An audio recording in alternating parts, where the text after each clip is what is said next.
Hello everyone. Today we will begin with public and private Roman architecture circa 509 BC to 337 AD. Let us understand what shall our objectives be in this chapter. Acquaint about the significance of Roman secular art and architecture. Know and appreciate the significance of the historical and cultural context of these architectural pieces. Learn and understand the relationship between the arts and the times during which they were created. Understand the Roman point of view on art and architecture. Encounter significant works of secular Roman architecture. Understand and appreciate the role of values, beliefs, and ideas in shaping secular Roman architecture.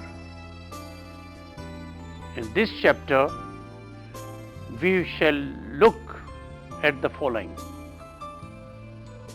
Introduction, materials, domestic architecture, public buildings like the Colosseum, public baths, etc., and finally the Roman city.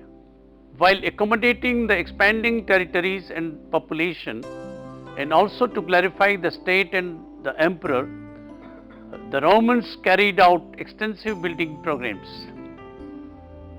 They assimilated the contemporary architectural styles of the Greeks and Etruscans, and also built upon their engineering strengths through learning and other methods. They also recognized the potential of certain building materials, particularly concrete, which allowed them to construct the monumental public buildings that are an important part of Roman legacy. So, what was new in this period? High population densities in cities along with wealth forced the Romans to create newer architectural solutions. The use of walls and arches, together with a sound knowledge of building materials, enabled them to create imposing public structures and achieve unprecedented success in their construction. Examples include the aqueducts of Rome, the baths of Diocletian and the bath of Caracalla, the basilicas and Colosseum. They were reproduced at smaller scale in most important towns and cities in the empire.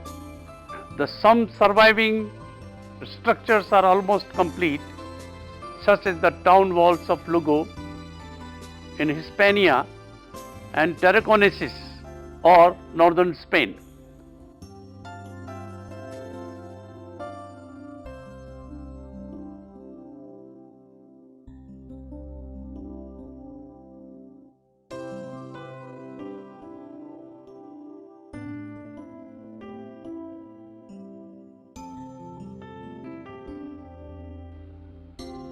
One key factor in the construction of these public buildings was that they must perform a public function. The Pantheon is an example of this, particularly in the version rebuilt by Hadrian, which remains perfectly preserved and which over the centuries has served, particularly in the Western Hemisphere, as the inspiration for countless public buildings. While the discovery of arch facilitated the building of the many aqueducts throughout the empire, the dome permitted construction of vaulted ceilings without cross beams and provided large covered public space such as public baths and basilicas. The triumphal arch, one of the major inventions of Romans, was transformed and utilized within the Christian basilicas when the Roman Empire of the West was on its last legs. The arch was set before the altar to symbolize the triumph of Christ and the afterlife. The arch is seen in aqueducts, especially in many surviving examples such as the Pont du Gard and aqueduct at Segovia, and remains of the aqueducts of Rome itself. Their survival is testimony to durability of their materials and design. Before we proceed further, let us understand what is an arch, dome and a vault.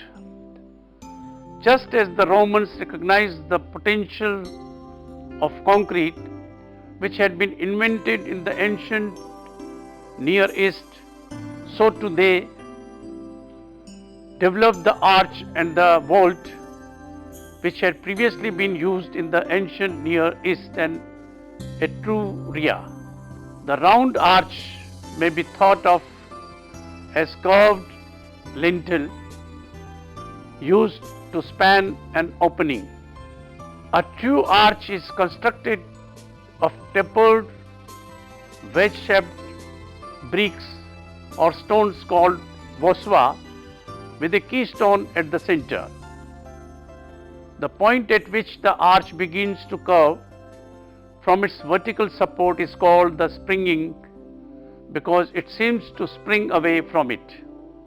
The arch creates an outward pressure or thrust, which must be countered by a supporting buttress of masonry. The arch is basis of the vault, an arched roof made by continuous series of arches forming a passageway. A row of round arches produces a barrel or tunnel vault, so called because it looks like the inside of half a barrel or the curved roof of a tunnel. It requires continuous buttressing and is a difficult structure in which to make openings for windows.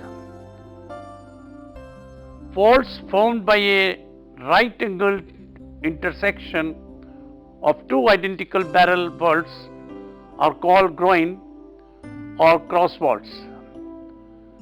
Arches and vaults have to be supported during the process of construction. This is usually done by building over wooden frames known as centerings, which are removed when the keystone is in place and the mortar has set.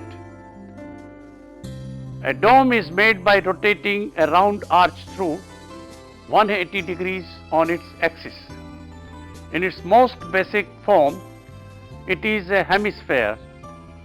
As is true of arches and vaults, domes must be buttressed, and since their thrust is equally dispersed in all directions, the buttressing must be from all sides. Ancient Roman domes, such as the one on the Pantheon, were generally set on round bases. Let us understand the kind of materials used. Romans used many different materials to build. The most popular material used was mud brick, strengthened by timbers. Common materials of Rome architecture were travertino, a kind of limestone, wood used for supports and roof beams, plaster, unbaked brick, marble used for columns, walls and upper portions of temples and public buildings, terracotta used for roof tiles and ornaments. the metals, especially bronze, used for decorative details. Soon marble was replaced by tile-covered concrete, and more daring public buildings evolved as the pillars supported the broad arches and domes. Though concrete was used in Mesopotamia, Roman architects perfected the same to create strength for the building and support a greater deal of weight. Ancient Roman concrete was a mixture of lime mortar, sand with stone, rubble, puchlana, a volcanic ash of the region around Naples with lime, water and stones. These ingredients were placed in wooden frames where it hardened and bonded to a facing of stones or more frequently bricks.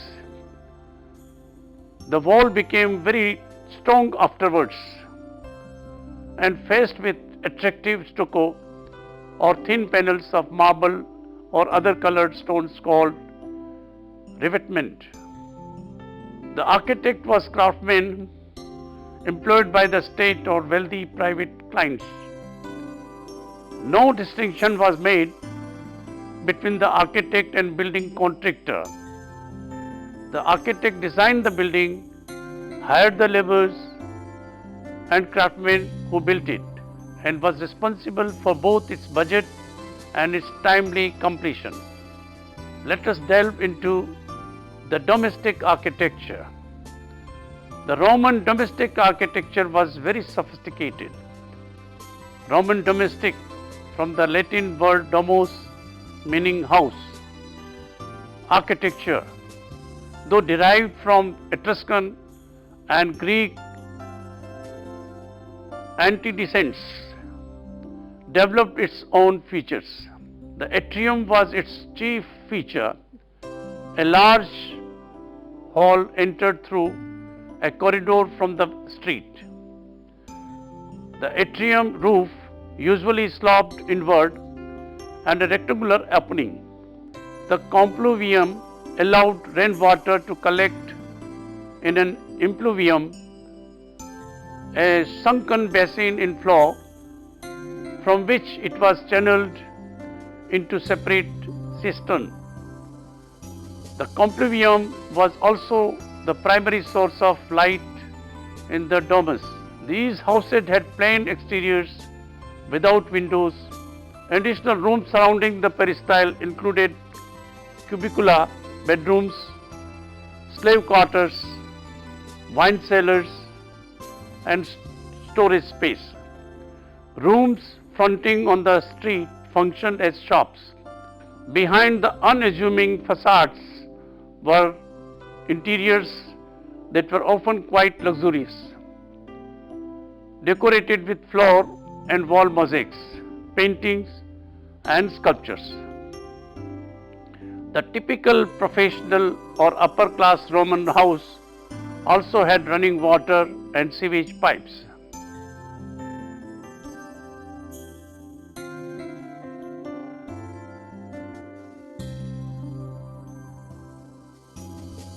In the cities, Romans built concrete apartment blocks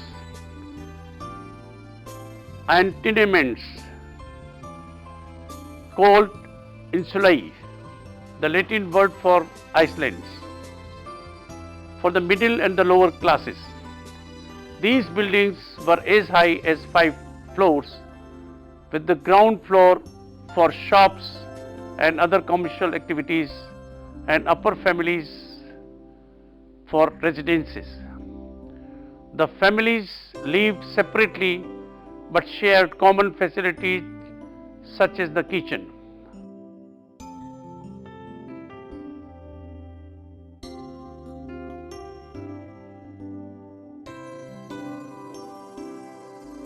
The Romans also invented the country villa as an escape from the city. Villas varied according to the tastes and means of their owners, and naturally the most elaborate belonged to the emperors.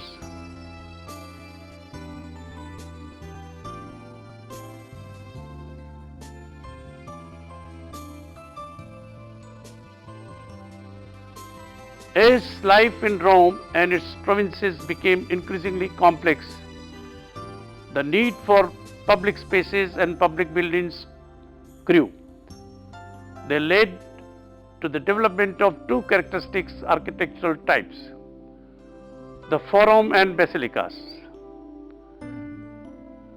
Like the Greek marketplace, the forum was typically a square or rectangular open space bounded on three sides by colonnades and on the fourth by basilica.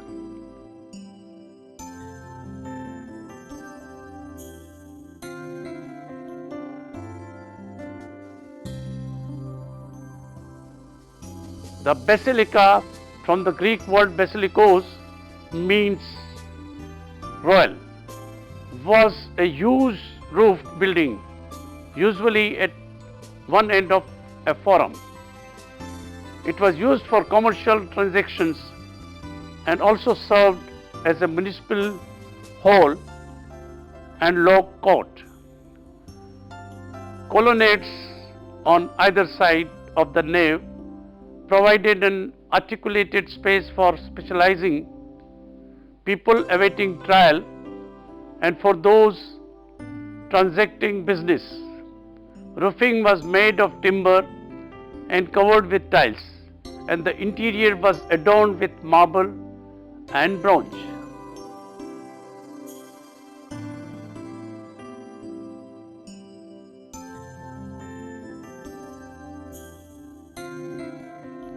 Markets.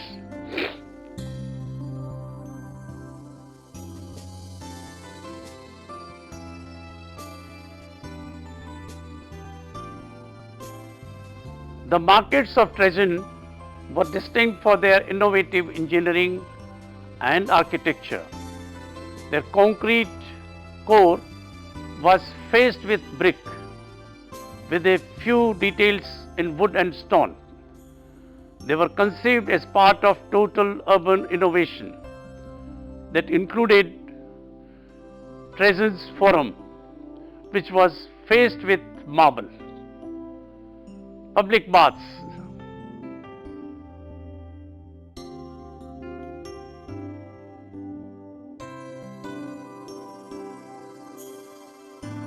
The Roman public bath was a cultural center, a place for socializing, bathing, and swimming. It also provided facilities for playing ball, running, and wrestling.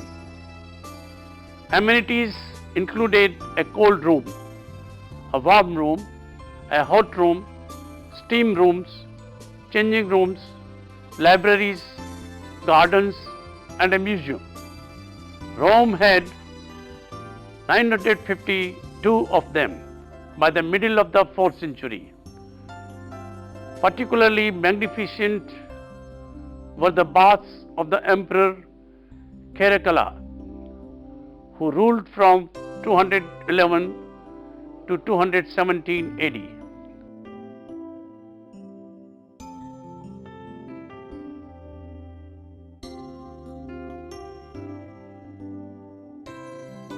Let us turn to Colosseum.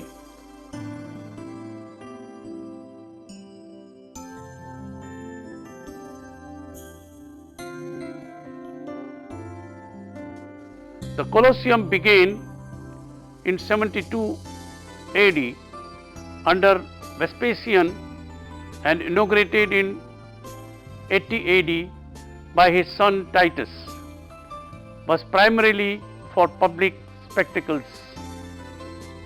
Similar to the Greek amphitheater, its exterior consists of arcades, rows of arches, with 3 stories of round arches framed by entablatures and engaged columns.